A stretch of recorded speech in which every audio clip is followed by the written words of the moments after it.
Taste the Daily.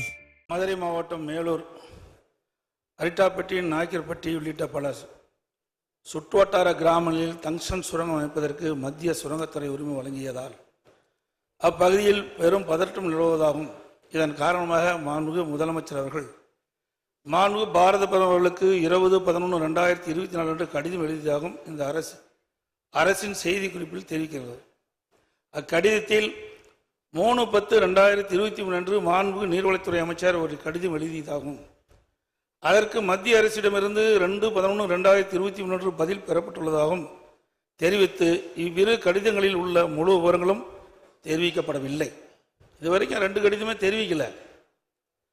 எங்களுக்கு கிடைத்த தகவலின்படி mines and minerals development and regulation act MMDR act சுரங்கம் மற்றும் கனிமங்கள் வளர்ச்சி மற்றும் ஒழுங்குமுறை 2023 ஆண்டு திருத்தச் சட்டம் 17/8/2023 முதல் அமலுக்கு வந்துள்ளதாக மத்திய அரசு அனைத்து மாநில அரசுகளுக்கும் 2023 ஆண்டு செப்டம்பர் மாதமே கடிதம் எழுதியுள்ளதாக தெரிகிறது.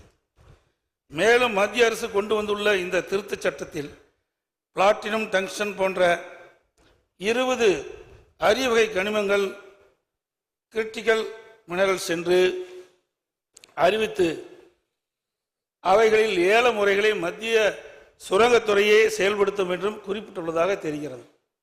இதன் மூலம் மத்திய அரசு அதிமுக்கிய கனிமங்கள் பட்டியலில் டங்ஸ்டன் கொண்டு வரப்பட்டுள்ளதாக கடந்த ஆண்டு செப்டம்பர் மாதம் எழுதிய கடிதத்தில் தெளிவாக குறிப்பிட்டிருப்பதாக தெரிய வருகிறது. அப்படி எண்ணில் 3/10/2023 அன்று மாண்புமிகு நீர்வளத்துறை அமைச்சர்கள் மத்திய சுரங்கத்துறைக்கு எழுதிய கடிதத்தில் இந்த அரசின் எதிர்ப்பை பதிவு செய்துள்ளார் என்பதை அறிய விரும்புகின்றேன். இந்த சட்ட திருத்தம் நாடாளுமன்றத்தில் கொண்டு வரப்படும் போது திராவிட முன்னேற்ற கழகத்தைச் சேர்ந்த எம்பிக்கள் மற்றும் அதன் கூட்டணி கட்சியைச் சேர்ந்த எம்பிக்கள் முழு அளவில் அழுத்தம் கொடுத்து அங்கேயே சட்ட திருத்தத்தை தடுத்து நிறுத்தியிருக்கலாம். அதை செய்ய இந்த அரசு தவறிவிட்டது.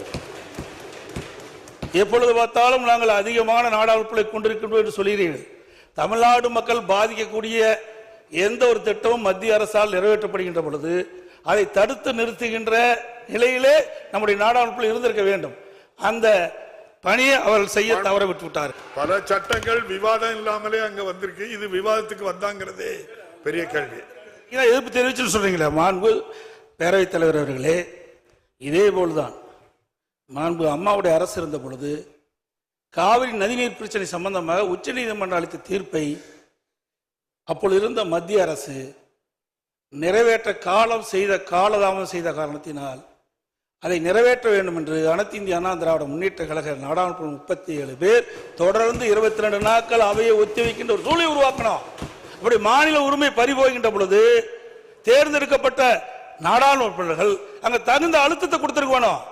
மெஜாரிட்டி நிறைவேற்றப்பட்டா நம்ம சந்திக்கிறோம்ல, பாதிக்கப்பட்டது தமிழ்நாடு மக்கள் தானே. அதை நிறைவேற்ற வேண்டிய கடமை உங்களிடத்தில் இருக்கின்றது. அதுக்குதான் நாடாளுமன்ற தமிழ்நாட்டு மக்கள் தேர்ந்தெடுத்து அனுப்பிச்சு வச்சிருக்கிறாங்க. சட்டம் நிறைவேற்றப்பட்டு விட்டது. அந்த சட்டத்தின் அடிப்படையில் அவர்கள் அந்த சுரங்க ஏலத்தை நடத்துகின்றார்கள். மாண்புமிகு முதலமைச்சர் அவர்கள் 20/11/2022 பாரத பிரதமருக்கு எழுதிய கடிதத்தில் இந்துஸ்தான் ஜிங்க் லிமிடெட் நிறுவனத்திற்கு வழங்கப்பட்ட டங்ஸ்டன் சுரங்க உரிமையை உடனடியாக ரத்து செய்துவிடவும் சம்பந்தப்பட்ட மாநில அரசின் அனுமதியின்றி சுரங்க உரிமை இலக்கத்தை மேற்கொள்ளக்கூடாது என்றும் வலியுறுத்தியுள்ளதாக அரசு செய்தி வெளியீட்டில் தெரிவிக்கப்பட்டுள்ளது. மேலும் அந்த செய்தி குறிப்பிலேயே மாண்புமிகு நீர்வளத்துறை அமைச்சர்கள் கடந்த ஆண்டு அக்டோபர் 3ஆம் தேதி 3/10/2023 மத்திய அரசுக்கு கடிதம் ஒன்றை எழுதினதாகவும் அந்த கடிதத்திற்கு உடனடியாக 2/11/2023 பதிலளித்த மத்திய சுரங்கத்துறை மாநில அரசின் கோரிக்கையை நிராகரித்ததாகவும் தெரிய வருகிறது. மத்திய நீர்வளத்துறை அமைச்சர் 3/10/2023 கடிதமும் அதற்கு மத்திய சுரங்கத்துறை அமைச்சர் 2/11/2023 பதில் கடிதங்கள் வழங்கப்பட்டதில் அதன் முழு விவரம் இதுவரைக்கும் தெரிவிக்கல. தனி தீர்மானத்தில் நீங்க கொண்டு வரல. மேலும் மத்திய அரசு இந்த ஆண்டு 2024 பிப்ரவரி டங்ஸ்டன் சுரங்கத்திற்கு ஒப்பந்தப்பள்ளி வெளியிட்ட பொழுது இந்துஸ்தான் ஜிங்க் லிமிடெட் நிறுவனம் டங்ஸ்டன் சுரங்க உரிமையை இறுதி செய்யப்படும் வரை, அதாவது 7/11/2024 வரை சுமார் 10 மாதங்கள் இந்த அரசு அமைதியாக இருந்துள்ளது. ஏன்னா 10 மாத காலம் இடைவெளி இருக்குது. அப்பொழுதாவது தங்களுடைய எதிர்ப்பை தெரிவிச்சிருக்கலாம், அது வரைக்கும் தெரிவிக்கவில்லை. ஒப்பந்த புள்ளி கோருவதை கைவிடுங்கள் என்று மாநில அரசு மத்திய அரசை கோரவில்லை என்று மத்திய சுரங்கத்துறை தனது எக்ஸ் பக்கத்தில் தெளிவாக குறிப்பிட்டிருக்கின்றது. ஆகவே மாநில அரசு உரிய நேரத்தில் மத்திய அரசுக்கு தங்களுடைய கருத்துக்களை தெரிவிக்காத காரணத்தினால் இப்படிப்பட்ட நிலைமைக்கு நாம் தள்ளப்பட்டிருக்கின்றோம். 3/10/2023 அதாவது கடந்த ஓராண்டிற்கு முன்பே மத்திய அரசு மாநில அரசு கடிதம் எழுதியதாகும். மாநில அரசின் கோரிக்கையை மத்திய சுரங்கத்துறை நிராகரித்ததும் உள்ள செய்திகள் மதுரை மாவட்ட மக்களுடைய கவனத்திற்கு சென்றவுடன் அப்பகுதி மக்கள் ஆர்ப்பாட்டத்திலும் போராட்டத்திலும் இறங்கியதன் விளைவாகத்தான் மத்திய சுரங்க அமைச்சம் டங்ஸ்டன் சுரங்கம் அமைப்பதற்கு ஒப்பந்த புள்ளி கோரி ஏலம் இறுதி செய்யப்பட்டு டங்ஸ்டன் சுரங்க உரிமை வழங்கும் வரை அமைதியாக இருந்தது இந்த அரசு. திமுக ஆட்சி அமைந்த பிறகு நிறைய இருக்குது, சுருக்கமாக நான் சொல்லிடுறேன். கனிம வளத்தை வியாபார நோக்கில் ஊக்குவிக்கும் வகையில் இந்த அரசே 2024-25 ஆண்டு இயற்கை வளங்கள் துறை கொள்கை விளக்க குறிப்பில் பக்க எண் 17 மதுரை மாவட்டத்தில் டங்ஸ்டன் அதிக அளவில் உள்ளதாக தெரிவிக்கப்பட்டிருக்கின்றது. மதுரை, மேலூர், அரிட்டாப்பட்டி, நாய்க்கர்பட்டி உள்ளிட்ட பல சுற்றுவட்டார கிராமங்களில் டங்ஸ்டன் சுரங்கம் அமைந்தால் தங்கள் வாழ்வாதாரம் பாதிக்கப்படும் என்பதை உணர்ந்து பல்லாயிரக்கணக்கான மக்கள் விழித்துக் கொண்டு அவர்கள் சாலை மறியல் போராட்டம், ஆர்ப்பாட்டம், போராட்டம் பட்டியலில் ஈடுபட்டவுடன் இந்த அரசு வேறு வழியின்றி முதலமைச்சர் அவர்கள் பாரத பிரதமருக்கு கடிதம் எழுதியுள்ளதாக தெரிகிறது. மேலும் டங்ஸ்டன் சுரங்கம் அமைக்கப்பட்டால் மேலூரை சுற்றியுள்ள கிராமங்களை கவட்டையம்பட்டி, எட்டிமங்கலம், வள்ளாளப்பட்டி, அரிட்டாப்பட்டி, கிடாரிப்பட்டி மற்றும் நரசிங்கப்பட்டி ஆகிய கிராமங்கள் பாதிப்புள்ளாகும் என்றும்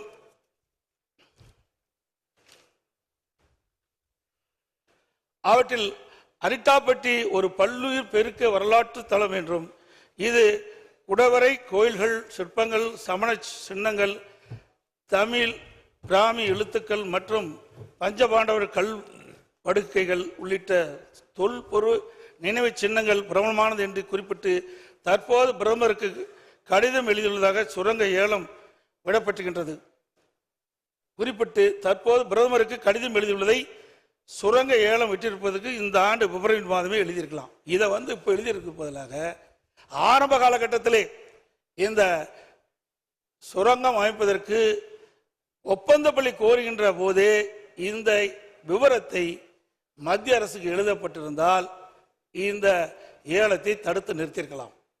இந்த டங்ஸ்டன் சுரங்கத்தால் பாதிக்கப்படக்கூடிய வேலூரை சுற்றியுள்ள சுமார் 25 கிராமங்கள் நவம்பர் மாதம் நடைபெற்ற கிராம சபை கூட்டத்தில் டங்ஸ்டன் சுரங்கம் அமைப்பதற்கு எதிர்ப்பு தெரிவித்து தீர்மானம் நிறைவேற்றப்பட்டுள்ளது. பேரவைத் தலைவர்களே, ஒரு மூத்த உறுப்பினர் தன்னுடைய பேச்சில் நிறைய சர்ச்சைன்னு சொல்றாரு. நாங்க கேட்கறது, நீங்க கடிதம் எழுதியிருக்கிறீங்க, என்ன விவரம் எங்களுக்கு எப்படி தெரியும்? நீ சொன்னா தானே தெரியும். இப்பதான் நீங்க சொல்லி இருக்கிறீங்க, அதனால தெரிய வருதுன்னு நான் சொல்றேன். இதை நீ கிண்டல் அடிச்சு தாங்கள் எழுதிய கடிதம் எங்களுக்கு எப்படி தெரியும்? நீங்கள் அதை வெளியிட்டு எங்களுக்கு தெரியும், அதான் தெரிய வருதுன்னு நான் சொல்றேன். தெரிய வரி சொல்ல மாட்டாலும் விளக்கம் நீங்க சொல்லி இருக்கிறீங்க. நீங்க கடிதம் எழுதி இருக்கிறீங்க, அதுல என்ன வாசனை எங்களுக்கு என்ன தெரியும், என்ன விவரம் தெரியும், அதனாலதான் தெரிய வருதுன்னு சொல்றேன். ஆகவே ஒரு பொருள் தெரிஞ்சாதானே சொல்ல முடியும். நீங்க கடிதம் மத்திய அரசுக்கு எழுதியிருக்கிறீங்க, என்ன விவரம் எழுதிருக்குன்னு எங்களுக்கு எப்படி தெரியும்? அதாவது மத்திய அரசு உங்களுக்கு பதில் கடிதம் கொடுத்திருக்காங்க, அதுல என்ன விவரம் இருக்கு? இப்ப பிரச்சனை வரங்காட்டி நீங்க பேசுறீங்க, அந்த பிரச்சனை எங்களுக்கு ஆழம் தெரிஞ்சிருக்க வேணும்ல எதிர்கட்சிக்கு, அதை நீ வெளிப்படுத்தலையே. நிறைய கடிதங்கிறது இது முக்கியமான பிரச்சனை, மக்களுடைய பிரச்சனை, மக்கள் வாழ்வாதார பிரச்சனை, மக்கள் பாதிக்கப்படுகின்ற பிரச்சனை. அப்படி பிரச்சனை வருகின்ற பொழுது நீங்க தனி தீர்மானம் கொண்டு வருகின்ற பொழுது அந்த விவரம் எதிர்கட்சிக்கு தெரிய வேணும்ல, மக்களுக்கு தெரிவிக்கப்பட வேணும்ல. நீங்க தனி தீர்மானம் கொண்டு நிறைவேற்றணும், ஆமாம் போட்டு நாங்க போகணும், எதையுமே சொல்லக்கூடாது, எதையும் விளக்க கேட்க கூடாது. என்னங்க நியாயம்? இது ஒரு முக்கியமான பிரச்சனை, அங்க இருக்கிற மக்களுடைய வாழ்வாதார பிரச்சனை. அதை தான் நான் முன்னிறுத்தி நான் பேசிக்கிட்டு இருக்கிறேன். அதாவது பிப்ரவரி மாசமே ஒப்பந்த புள்ளி கோரப்பட்டு விட்டது. 10 மாசம் என்ன பண்ணீங்க? அரசாங்கம் தான் நடத்திக்கிட்டு இருக்கிறீங்க. அப்படி அரசாங்கம் நடத்திக்கிட்ட பொழுது மக்களுடைய பிரச்சனை வருகின்ற பொழுது அதை தட்டி மத்திய அரசு கேட்க வேணும்ல. நீங்க எந்த வித கடிதமே எழுதவில்லையே மத்திய அரசுக்கு, இந்த சுரங்கத்தை தடுத்து நிறுத்த வேண்டும் என்று எந்த கடிதமும் மத்திய அரசுக்கு எழுதவில்லை என்று எக்ஸ் வலைதளத்தில் மத்திய சுரங்கத்துறை அமைச்சர் வெளியிட்டிருக்கிறாங்க. அதுக்கு என்ன பதில் கொடுக்க போறீங்க? எதிர்ப்பு பேரவைத் தலைவர்களே, மாண்பு முதலமைச்சர் நான் சொன்ன கருத்தை தவறாக புரிந்துவிட்டார். மாண்புமிகு நீர்வளத்துறை அமைச்சர் மத்திய சுரங்கத்துறை அமைச்சருக்கு எழுதிய கடிதம், மத்திய சுரங்கத்துறை அமைச்சர் நீர்வளத்துறை அமைச்சருக்கு எழுதிய கடிதத்தை தான் குறிப்பிட்டேன். இந்த 2 கடிதம் வெளியில் சொல்றான்.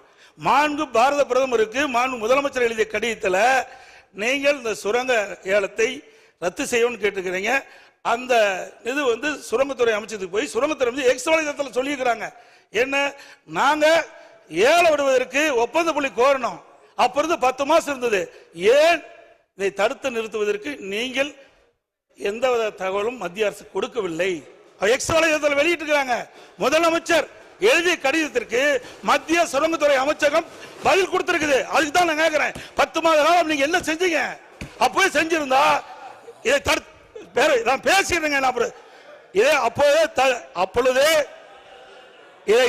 இதற்கு உரிய அப்புறம் நீங்க பதில் எழுதலன்னு கேட்டிருக்கீங்க. இதை அப்பொழுதே தடுத்து நிறுத்திருக்கலாம். அதைத்தான் நான் சொல்ல வரேன். நீங்க 10 மாத காலமாக இந்த அறிவிப்பு வெளிவந்த ஒப்பந்தம் வெளியிட்ட பிறகு டங்ஸ்டன் சுரங்கம் அமைப்பதற்கு ஒப்பந்தமுல்லை கோரப்பட்டு 10 மாத காலமாக நீங்கள் எங்களுக்கு எந்த தகவலும் கொடுக்கப்படவில்லை அப்படி என்று முதலமைச்சர் எழுதிய கடிதத்திற்கு எக்ஸ் வலைதளத்தில் மத்திய சுரங்கத்துறை அமைச்சகம் கொடுத்திருக்குது. அதுதான் நான் கேட்கிறேன். பேரவையில் 2023ஆம் ஆண்டு நாடாளுமன்றத்திலே கனிம திருத்த சட்டத்தை கொண்டு வந்து 2023ஆம் ஆண்டு இப்ப இல்ல, மாநிலத்தினுடைய உரிமை பறிபோகின்ற பொழுது அதற்கு ஏற்றவாறு நாடாளுமன்றத்திலே நம்ம நாடாளுமன்றம் அழுத்தம் கொடுத்திருக்கணும். அவை ஒத்துழைக்கின்ற அளவிற்கு அழுத்தம் கொடுத்தா தான் அது நடக்கும். சட்டம் நிறைவேறியாச்சு. இப்ப சட்டம் நிறைவேறின பிறகு நீங்க தீர்மானம் கொண்டு வந்து என்ன செய்ய போறீங்க சொல்லுங்க.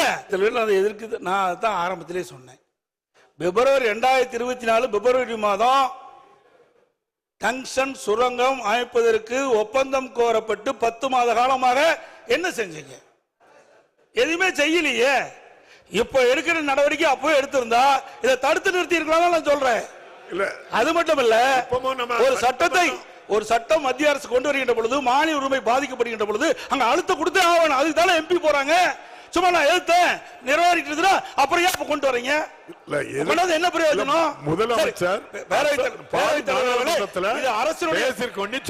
பேரவைத் தலைவர்களே, அரசுடைய அலட்சியத்தால் இன்றைக்கு பகுதி மக்கள் பாதிக்கப்படுறாங்க. அதைத்தான் நான் சொல்றேன். சரியான முறையில் நடவடிக்கை எடுத்திருந்தா ஆரம்ப காலகட்டத்தில் தடுத்திருக்கலாம் சொல்றேன். அதுதான் இத்தனை வரைக்கும் பேசிட்டு இருக்கிறேன். வேற என்னத்தை நாங்க சொல்றோம்? அது மட்டும் இல்ல, இதுல சில முக்கியம். முதலமைச்சர் இப்ப கடிதம் எழுதியிருக்கிறார். இது ஒப்பந்த புள்ளி வெடிக்கின்ற பொழுதே கடிதம் எழுதியிருந்தா இது நிறுத்தப்பட்டிருக்கும்.